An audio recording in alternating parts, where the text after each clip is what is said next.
Mi esposa pensó que me humillaría anunciando nuestro divorcio en mi propia fiesta de cumpleaños, pero no imaginaba que yo tenía guardada la prueba que destruiría su reputación y su vida entera. Nunca olvidaré el instante en que mi vida se quebró, justo en el día en que se suponía que debía sentirme más amado y celebrado. La noche comenzó como un sueño. Era mi cumpleaños, y mi esposa había organizado una fiesta que, en apariencia, era perfecta. Había globos, luces, música, mesas decoradas, incluso un pastel enorme con mi nombre. Amigos de la infancia, colegas del trabajo, vecinos y familiares llenaban la sala. Yo pensaba que era un gesto de amor, una prueba de que, a pesar de las pequeñas discusiones y distancias de los últimos meses, todavía me valoraba. Estaba convencido de que ese era un intento de reconectar, de mostrarme que aún había algo fuerte entre nosotros. Sonreía, bebía, agradecía los abrazos y regalos. El ambiente estaba cargado de energía, todos aplaudían cuando yo soplaba las velas. En ese instante me sentí pleno. No sabía que lo que vendría segundos después me arrebataría no solo la felicidad del momento, sino también la confianza en la persona que más amaba. De repente, mi esposa pidió silencio. Su tono era firme, casi solemne. Algunos pensaron que iba a hacer un brindis o decir unas palabras de cariño hacia mí. Yo mismo, ingenuo, la miraba con orgullo, esperando escuchar algo que me hiciera sentir aún más especial. Tomó el micrófono, me miró brevemente y luego miró a todos los invitados. Quiero aprovechar este momento para decir algo importante. He tomado una decisión que cambiará mi vida. Me voy a divorciar. El silencio fue brutal. Recuerdo que mi sonrisa se congeló en mi rostro, mientras la gente se miraba entre sí, sin saber cómo reaccionar. Yo no podía moverme. Era como si alguien me hubiera arrancado el aire de los pulmones. Ella continuó, sin temblar la voz, como si hubiera ensayado el discurso 1000 veces. Ya no amo a mi esposo. Quiero ser honesta con todos, y con él. No quiero seguir fingiendo. Necesito empezar de nuevo. No lloró. No titubeó. No mostró compasión. Lo dijo con una frialdad quirúrgica. En mi fiesta de cumpleaños. Frente a todos. Algunos invitados bajaron la mirada. Otros se tapaban la boca, incrédulos. Sentí risas contenidas, murmullos venenosos, y lo peor, la mezcla de pena y morbo en cada mirada que se clavaba en mí. Mi propia hermana intentó acercarse, pero yo estaba paralizado. Era un cadáver vivo, de pie, tragando la humillación como un veneno imposible de escupir. Ella entregó el micrófono, y como si nada, comenzó a caminar hacia la salida. Con paso seguro, con la cabeza erguida, como si hubiera conseguido una victoria. Nadie la detuvo. Nadie me defendió. Yo quedé ahí, sosteniendo un vaso que ni recuerdo cuando se cayó de mis manos. Cuando cerró la puerta detrás de ella, el murmullo se transformó en un ruido insoportable. Preguntas, comentarios, gestos incómodos. Algunos intentaron darme palmadas en la espalda, otros hicieron chistes torpes para aliviar la tensión, pero todo me atravesaba como cuchillas. No escuchaba nada. Mi mente repetía una y otra vez, ¿por qué aquí? ¿Por qué hoy? ¿Por qué frente a todos? Me obligué a mantenerme en pie, aunque por dentro me estaba desplomando. No quería darles más espectáculo. Ya me habían visto derrotado. Ya me habían visto convertido en un payaso en mi propio cumpleaños. La fiesta terminó en silencio, con gente saliendo de a poco, sin atreverse a mirarme a los ojos. Cuando la última persona se fue, me quedé solo, rodeado de vasos vacíos, restos de pastel y globos que parecían burlarse de mí. Me miré en un espejo y no me reconocí. No vi a un hombre. Vi a alguien roto, expuesto, convertido en el chisme de toda la ciudad. Esa noche no dormí. La rabia y la tristeza se mezclaban en mi pecho como un incendio sin control. Me preguntaba si había señales que no quise ver. Pensaba en los últimos meses, en su frialdad, en sus excusas. Pero nada justificaba lo que acababa de hacer. Nada explicaba la crueldad de anunciar un divorcio en mi fiesta de cumpleaños, frente a todos, como si fuera un espectáculo de circo. Me sentía traicionado, humillado, vacío. Y, sin embargo, había algo más creciendo dentro de mí. Una semilla de furia que no sabía que existía. Porque si ella pensó que podía enterrarme frente a todos, estaba equivocada. Lo que no imaginaba en ese momento era que mi humillación pública era solo la primera parte de un plan retorcido. Ella había preparado todo con precisión. Y yo, ingenuo, había sido el muñeco de su teatro cruel. Pero esa misma noche, entre lágrimas y rabia, hice una promesa silenciosa. Algún día, le devolvería cada segundo de dolor que me había causado. No sabía que la humillación recién comenzaba, y que la traición que descubriría después sería aún más venenosa que aquel anuncio cruel.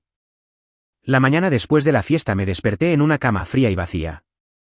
No había restos de maquillaje en la almohada, no había ropa de ella tirada por la habitación. Era como si se hubiera evaporado de mi vida de un momento a otro. El silencio de la casa era insoportable. Yo no era un hombre recién abandonado, era un hombre públicamente destruido. Mi celular vibraba sin parar con mensajes. Algunos eran de condolencia disfrazada, otros de simple curiosidad morbosa. «¿Estás bien? No me imaginé que tu esposa fuera capaz de eso, amigo, qué fuerte lo de ayer». Leí cada mensaje con un nudo en la garganta. Nadie se ponía en mi lugar. Todos lo vivieron como un espectáculo y yo era la víctima que daba de qué hablar. Fue entonces cuando mi rabia comenzó a ganarle a la tristeza. Me pregunté, ¿qué la llevó a hacer algo tan calculado? ¿Por qué la necesidad de exponerme? La respuesta no podía ser simplemente que ya no me amaba. Había algo más. Y lo descubriría. Empecé revisando su lado del armario. Vacío. Como si hubiera planeado todo. Me fui directo a la computadora y al celular que había dejado conectado. Allí encontré la primera pista, un chat abierto con un nombre que me heló la sangre. Era alguien a quien yo consideraba un amigo. Un hombre que había estado en mi fiesta la noche anterior, que me abrazó, me deseó feliz cumpleaños y hasta brindó conmigo. Leí las conversaciones con la sensación de que me arrancaban la piel. Ya todo está listo, mi amor. Esta noche lo termino todo. Quiero que todos sepan la verdad. No aguanto más fingir. Después de esto, seremos libres. Las palabras se mezclaban con emojis, fotos íntimas, y promesas de una vida juntos.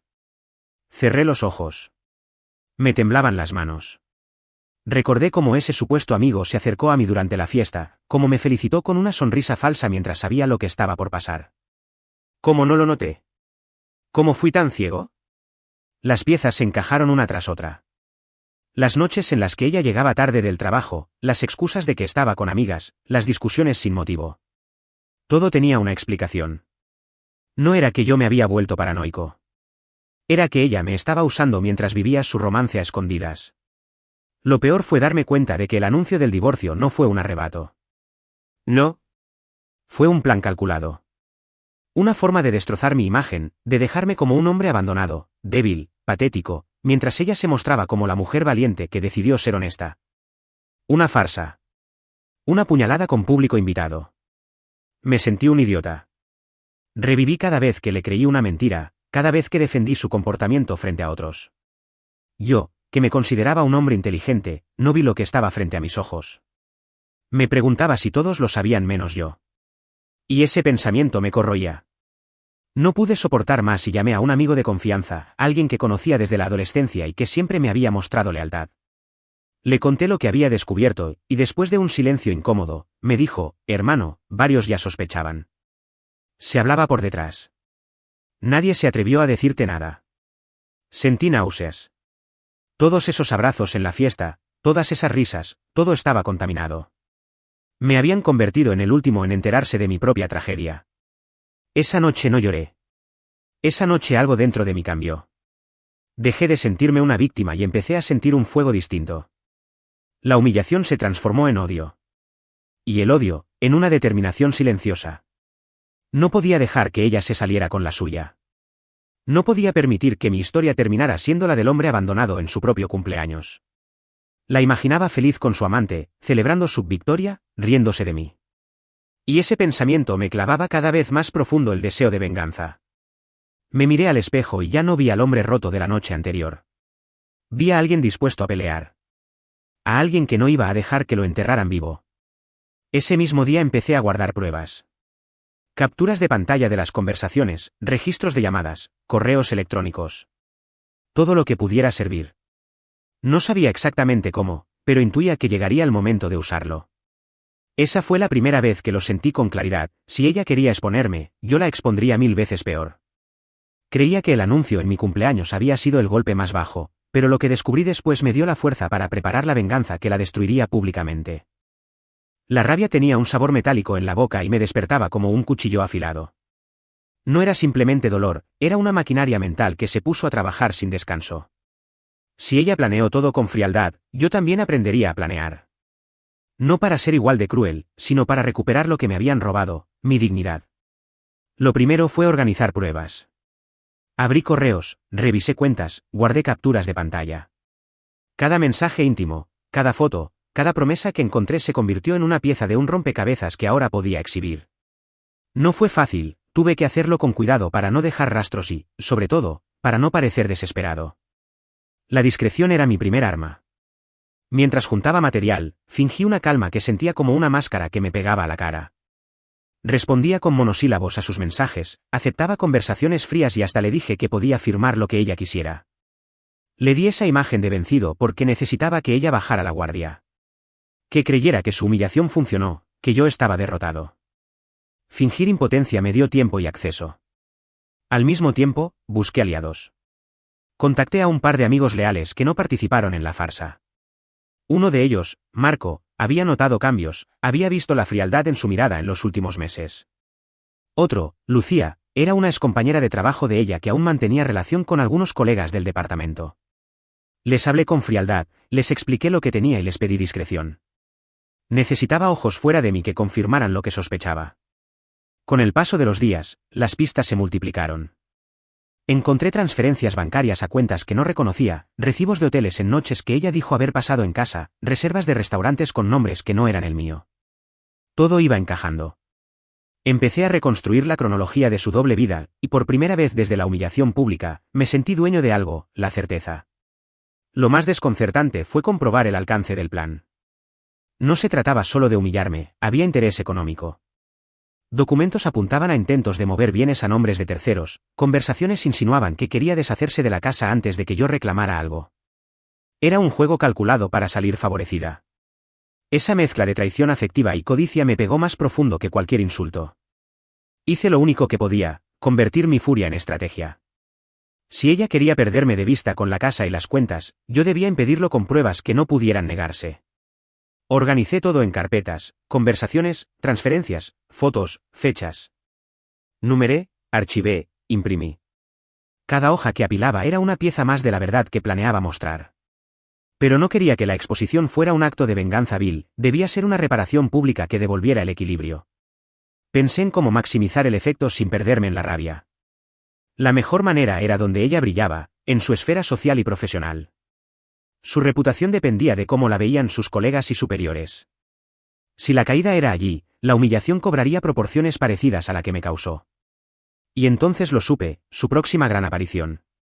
Unos correos internos, que, por suerte, tuve la suerte de encontrar entre archivos abiertos en su computador, revelaban que ella sería la invitada de honor en la celebración anual de su empresa. Recibiría un reconocimiento público y varios jefes importantes estarían presentes. Allí congregarían a su red profesional más íntima. Allí estaría el público ideal para devolverle la moneda. Sentí una mezcla de vértigo y satisfacción fría. Esta vez, la escena sería suya, pero no con la nota triunfante que esperaba. Me imaginé entrando como un espectador indiferente, y en el momento justo, colocar delante de todos la verdad. No buscaba humillarla gratuitamente, buscaba restaurar mi nombre y mostrar la doble cara de quien se presentó como víctima moral. Mientras mi plan tomaba forma, organicé pequeños ensayos mentales. ¿Cómo reaccionaría ella si proyectara sus mensajes en un auditorio? ¿Qué dirían sus jefes al ver transferencias a cuentas? ¿Se defendería con lágrimas o con insultos? Imaginar su rostro me daba fuerzas, también me impedía dormir. En paralelo, seguí observando, aprendiendo sus rutinas. Ella no sospechaba que yo vigilaba. Creía que yo era el hombre humillado que aceptó su destino en silencio. Esa ventaja era crucial. Por eso actué con cautela, compré un pendrive, probé cómo conectar un portátil al proyector, consideré quién podría ayudarme a confirmar la asistencia de los invitados sin levantar sospechas. Cada detalle contaba. Había sin embargo un elemento que no había previsto, el amante, ese supuesto amigo mío, también se movía con desesperación por mantener su papel. En uno de los últimos chats que imprimí, él mostraba signos de impaciencia y miedo a ser descubierto. De pronto ya no parecía el galán seguro, parecía un cobarde temblando. Eso me dio una idea adicional: si lograba demostrar que no solo traicionó a su esposa, sino que además engañó a quien consideraba su amigo, el impacto sería mayor. Cuando cerré la carpeta y miré el conjunto de pruebas, una certeza se formó en mi pecho: estaba listo para una devolución de honor. Pero la carrera no era contra ella solamente. Era contra la complacencia de quienes miraron y no dijeron nada. Contra la sonrisa falsa de aquel amigo que brindó conmigo mientras saboreaba mi caída. Aún así, había una cosa que ignoraba, una variable que no había considerado. Mientras organizaba todo para la gran noche de su reconocimiento, encontré, escondido entre los correos y recibos, un documento que no entendí al principio, una nota con fechas y nombres, una lista de personas que debían estar presentes y otra columna con anotaciones, controlar reacciones, no permitir intervención. Era demasiado calculado. Mi piel se erizó. ¿Había planeado ella también una trampa para neutralizar cualquier ataque público? ¿Había previsto que alguien como yo podría reaccionar? Esa idea me golpeó con fuerza. Si ella también tejía su tela, entonces estábamos ante un tablero complejo donde cada movimiento podía volverse en mi contra. Decidí entonces no subestimar nada. Preparé el discurso, la presentación, la forma de mostrar las pruebas de manera contundente. Y me aseguré de un detalle final, obtener una invitación real para la gala de su empresa. Conseguiré entrar. Tendré el micrófono. Tendré el proyector. Y cuando llegue la noche, no habría escapatoria. Pensé que ella creía tener el control absoluto, pero al revisar sus papeles encontré algo que me heló. Ella también esperaba que alguien la expusiera. Aparentemente, ya había tomado precauciones para que cualquier intento de humillación pública resultara en un daño mayor contra mí. La trampa estaba tendida. Entré a la gala con el corazón latiéndome en la garganta y la máscara de quien ya no siente nada. Me vestí mejor que en meses. Me afeité con cuidado. Me dije que no permitiría que el miedo marcara mi andar. En la entrada, Marco me guiñó el ojo y me entregó la invitación que había conseguido. Actúa tranquilo, me dijo en voz baja. Tenía que parecer un invitado más. Nadie debía sospechar que llevaba en el bolsillo el arma que me devolvería la dignidad, un pendrive con todas las pruebas. El salón brillaba bajo luces que me recordaban a otras noches felices. Ella estaba en el centro, recibiendo felicitaciones, sonriendo como si la vida le hubiera dado lo que esperaba. Al verla me vino un retazo de la mujer que creí conocer, la risa, la elegancia, la manera en que inclinaba la cabeza. Pero su mirada no era la misma, había triunfalidad en esa calma. Sentí un frío que me recorrió la espalda, sabía que no era la primera vez que alguien la aplaudía por haber jugado con la verdad. Me ubiqué entre la gente, respirando despacio mientras imaginaba el momento exacto en que tomaría el micrófono. Tenía todo planificado, una introducción breve, mencionar la solidaridad por mi cumpleaños, una ironía que mataba, luego conectar el portátil al proyector y dejar que las pruebas hablaran. Lo había probado la noche anterior en mi casa, todo funcionaba. El miedo se aferraba a mis manos, pero la rabia era un motor que me empujaba. Cuando anunciaron el reconocimiento para ella, algo dentro de mí apretó. La audiencia se inclinó hacia el escenario. Palabras y más palabras elogiosas. La presentadora la nombró un ejemplo de integridad y liderazgo. Todos aplaudían. Y yo sentí como se me estrechaba la garganta. Pero era el momento. Me levanté con paso seguro y enfilé hacia el rincón donde el técnico acomodaba las cosas. Fingí un problema con el sonido y, sin que nadie notara, conecté mi pendrive al puerto del proyector. Un gesto simple, casi anónimo. Al volver a mi sitio, noté miradas que tal vez intuyeron mi movimiento. Guardé silencio. Esperé el clímax del discurso de ella. Y cuando la presentadora terminó de hablar, me levanté y pedí el micrófono sin alzar la voz. Perdón que interrumpa, dije, y la sala me miró con sorpresa. Quiero decir unas palabras. Sentí el aire cortar. Algunos sonrieron con curiosidad, otros, con fastidio. Ella me observó con esa calma mortífera. Sonreía como si supiera exactamente lo que haría. Empecé agradeciendo por la invitación. Hice una breve alusión a la solidaridad que todos habían mostrado en mi cumpleaños. Ella frunció levemente el ceño, pero la complacencia del público me daba una ventana. Caminé hacia la pantalla. Con voz firme, dije que tenía algo que mostrar, que prefería que la verdad se viera y no se contara a medias. Pulsé el control, frente a todos, empezaron a aparecer capturas de mensajes, fotografías, fechas. Las caras se tornaron ceniza. Hubo murmullos, incredulidad, la gente se apartó como si el calor de la mentira se hubiera extinguido en el aire. Empecé a desgranar, nombres, transferencias, reservas. Mostré recibos que enlazaban la cuenta de ella con pagos a una tarjeta bajo otro nombre, mostré fotos robadas que probaban encuentros, mostré conversaciones que explicaban su frialdad. Todo golpeaba con precisión quirúrgica. Sentí el poder de la verdad en mis manos y me embargó una frialdad satisfecha. Ella palideció un poco, pero su boca se mantuvo en una línea dura. Entonces, como una sombra que corta la luz, su abogado apareció en escena. No lo vi llegar, alguien le abrió paso. Subió al escenario con pasos calculados, al micrófono, anunció que no toleraría difamación y que había una orden provisional que protegía a su cliente contra acoso y amenazas. Dijo palabras que sonaron como un verdugo: señor, tu nombre, por su seguridad y la de los presentes, deberá retirarse mientras aclaramos estos hechos con las autoridades. Sentí que el suelo se me movía. Miradas se volvieron acusadoras. Alguien me señaló y, de pronto, noté como varios teléfonos enfocaban mi figura. Fue en ese instante cuando su sonrisa cordial se transformó en una mueca de triunfo. Ella, con esa calma cruel, dijo que desde hacía semanas había recibido mensajes intimidatorios y llamadas sospechosas de alguien que la acosaba, que por eso había pedido medidas y que, lamentablemente, yo era el principal sospechoso. El murmuro se transformó en un rumor que se extendía como pólvora. Acoso, él. Escuché a alguien decir, incrédulo. Mi cuerpo se tensó.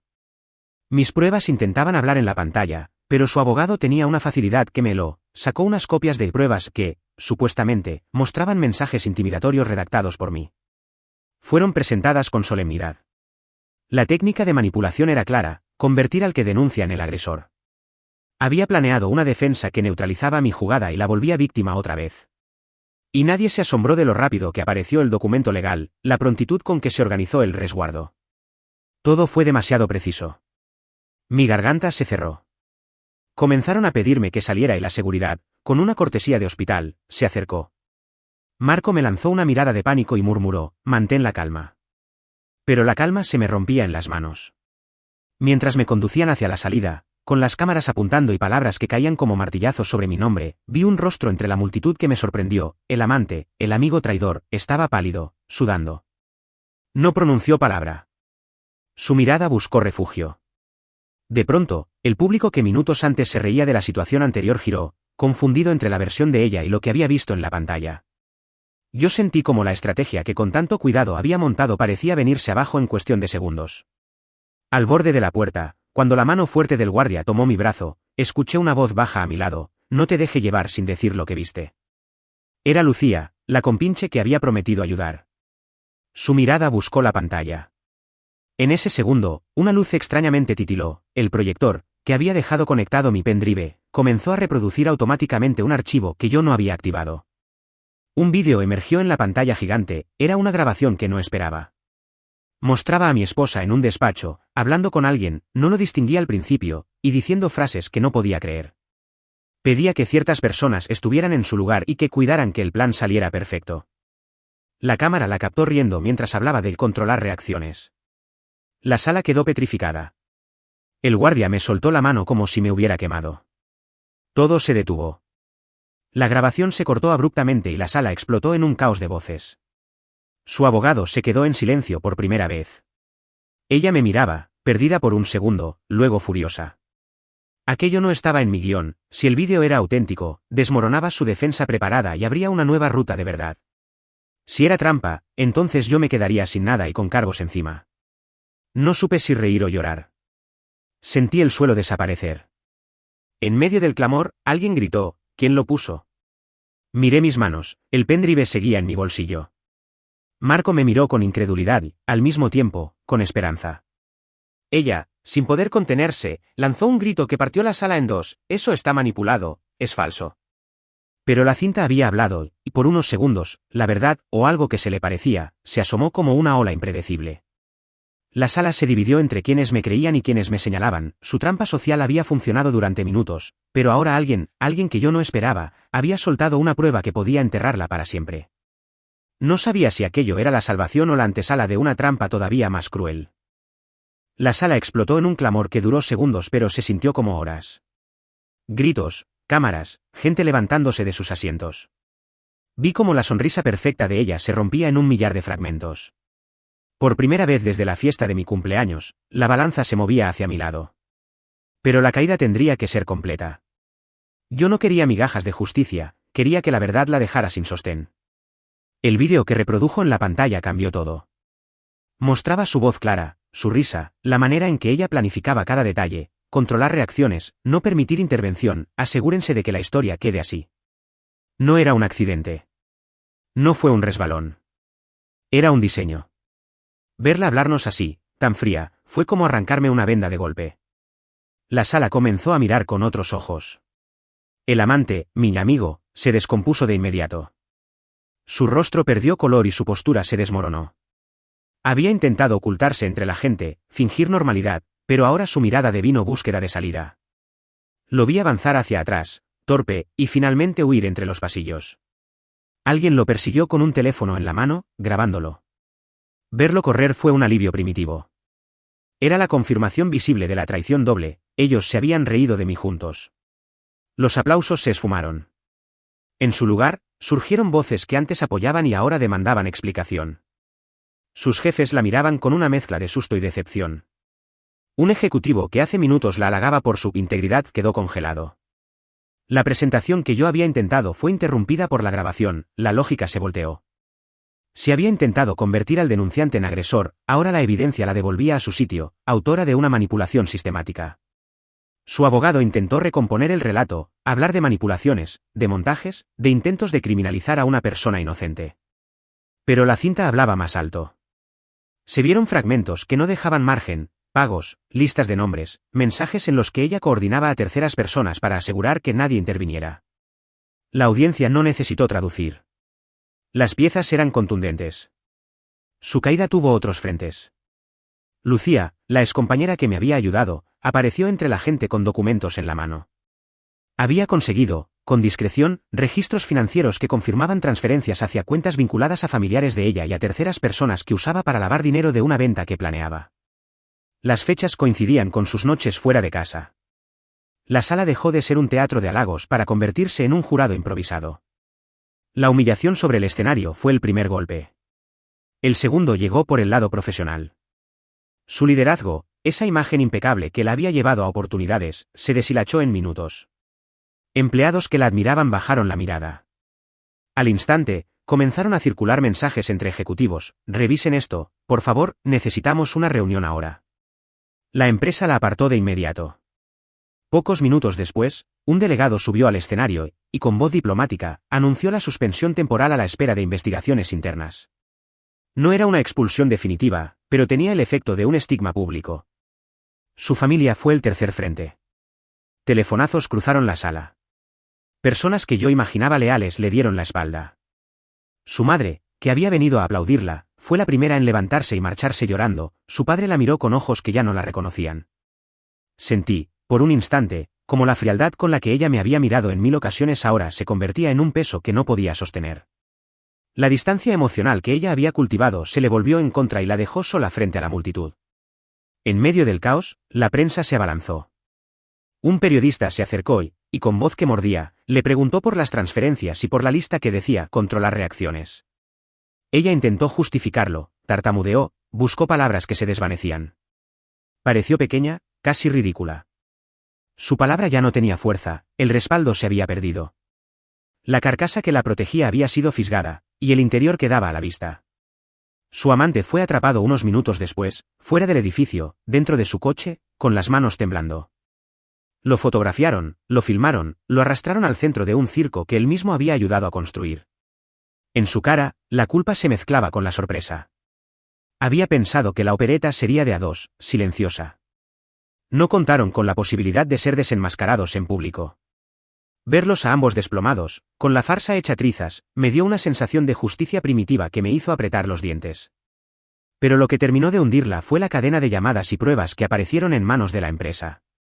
Correo tras correo, recibo tras recibo, confirmaron sus intentos de vender activos antes de un divorcio formal, de mover fondos, de blindar propiedades. Lo que parecía una venganza personal, ahora adquiría aire criminal, intereses económicos combinados con la manipulación emocional.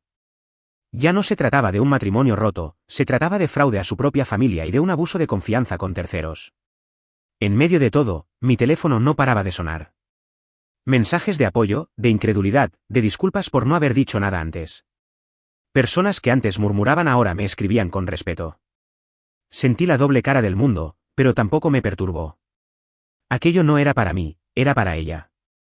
Yo había sido quien sufrió la humillación, ahora ella pagaría el precio público. Ella intentó, en un momento de desesperación, mirar a la sala y pronunciar una frase que sonara a arrepentimiento. Pero su voz rompió en un hilo. No hubo lágrimas sinceras. Hubo una máscara rota. Fue terrible y suficiente. La caída fue completa, personal, social, profesional. La reina, que en las reuniones brillaba, ahora recogía los pedazos de una corona que se deshizo. Sin embargo, en el último instante, cuando pensaba que todo había acabado, surgió algo que nadie vio venir. En uno de los sobres que Lucía dejó sobre la mesa de la organización, había un documento con un nombre que no me esperaba, el de mi propia firma, falsificada en un papel que confirmaba un mensaje agresivo hacia ella, utilizado por su abogado para mostrar que yo era el acosador. Era una trampa sobre trampa. Habían fabricado pruebas para anular mi credibilidad. Si eso resultaba ser verdad, todo lo que había mostrado hasta ahora podía ser cuestionado en un tribunal. Mi alegría se congeló. La sala aún vibraba por la exposición, pero en mi bolsillo, el pendrive parecía pesar como una piedra. Había ganado una batalla pública. Pero la guerra legal aún no estaba asegurada. Ella había caído fuerte. Pero había dejado bombas enterradas. Bombas que podían volar en pedazos tanto su vida como la mía. Miré su rostro y vi algo que hasta entonces no había visto: miedo. No el miedo de quien pierde, sino el miedo de quien sabe que hay algo más que puede destruirlo todo. Y en esa mirada se dibujó otra verdad: esto no acabaría en esa sala. Sería en juzgados, en oficinas, en papeles, donde se decidiría quién tendría la última palabra. Ella estaba desnuda ante la ciudad. Había caído. Pero aún llevaba en sus manos una prueba que podía voltear mi victoria. La verdadera sentencia no llegaría en aplausos ni gritos, llegaría en la sala fría del tribunal.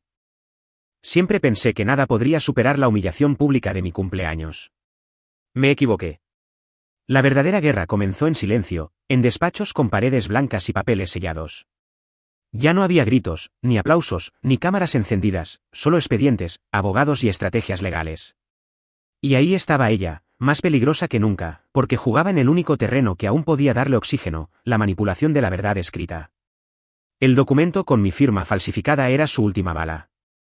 Lo descubrí esa misma noche, cuando abrí los sobres que Lucía había conseguido.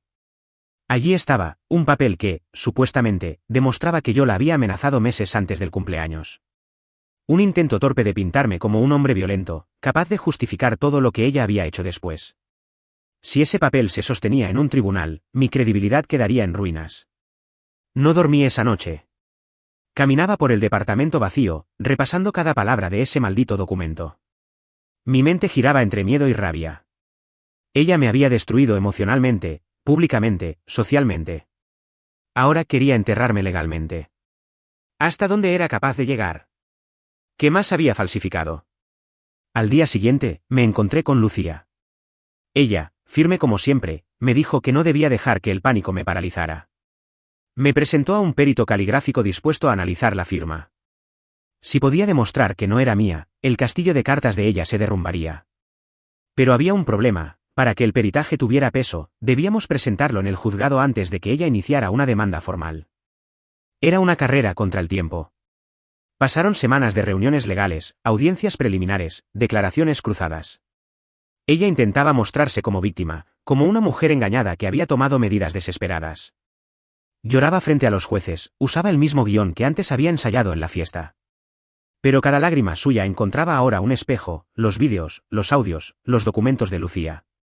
Cada prueba que antes ocultaba se transformaba en un cuchillo que la hería frente a todos. Recuerdo un momento crucial. El juez, cansado de contradicciones, pidió revisar los estados de cuenta bancarios que ella había tratado de ocultar. Allí estaba la prueba: transferencias sospechosas, pagos a terceros, movimientos previos al anuncio de divorcio. Ya no era solo una cuestión de orgullo herido.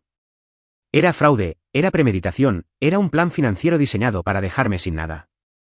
El peritaje caligráfico llegó el día que menos lo esperaba. Yo estaba agotado, convencido de que no aguantaría otra audiencia. El experto entró con una carpeta bajo el brazo y habló claro: la firma no pertenece al demandante, es una falsificación burda realizada mediante escaneo y superposición digital. El aire en la sala cambió. El juez se inclinó hacia adelante. Ella, por primera vez, no pudo sostener su papel de actriz. Su rostro se tensó, sus manos comenzaron a temblar. Era el fin. Mi abogado, con la calma de un verdugo que afila la guillotina, pidió que se abriera una investigación penal por falsificación de documentos y fraude procesal. La jueza aceptó. Su última bala se convirtió en el arma que se disparó contra ella misma. Yo no podía creerlo. Después de todo el dolor, después de tanta manipulación, la justicia comenzaba a ponerse de mi lado. Ella intentó un último movimiento desesperado. Llamó a su amante como testigo, esperando que confirmara su versión de los hechos. Pero lo que logró fue lo contrario. Bajo presión, él se quebró. Admitió que habían planeado la revelación en la fiesta, que habían practicado discursos, que habían manipulado pruebas juntos. Su confesión fue televisada en directo por periodistas que seguían el caso.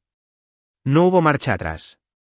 Lo que había comenzado como mi infierno personal se transformó en el espectáculo de su caída pública definitiva. El fallo llegó semanas después. El tribunal dictaminó la nulidad del documento falsificado, la suspensión de cualquier reclamo económico de su parte, y la apertura de un proceso penal en su contra por fraude. Yo mantuve la casa, las cuentas y, lo más importante, mi nombre limpio. Ella, en cambio, quedó marcada como estafadora, traidora, farsante. Perdió su trabajo, sus amistades, el apoyo de su familia y la reputación que tanto había construido. El día que firmamos los papeles finales de divorcio, la vi sentada frente a mí, pero ya no era la mujer que un día creí amar. Era una sombra, un espectro de lo que había querido aparentar. Su orgullo estaba roto, su mirada vacía. Me miró con odio, pero también con un rastro de súplica, como si esperara que yo la perdonara, que yo aliviara su caída. No lo hice. Me levanté, firmé los papeles, y me fui sin mirar atrás. La venganza, al final, no fue un grito ni un golpe. Fue verla perderlo todo con la misma frialdad con la que ella me había destruido. Fue ver que la justicia, lenta y dura, se encargaba de desmantelar cada una de sus mentiras. Fue saber que, después de tanto dolor, no solo recuperé mi vida, recuperé mi dignidad. Hoy camino libre, con cicatrices, sí, pero también con la certeza de que sobreviví a su juego. Ella intentó anunciar mi final en la fiesta de mi cumpleaños. Pero fue yo quien anunció el suyo en un tribunal lleno de verdades que no pudo controlar. El último golpe no fue mío, fue suyo, pero se lo dio a sí misma, al quedar atrapada en las redes de sus propias mentiras. Y esa fue mi verdadera victoria.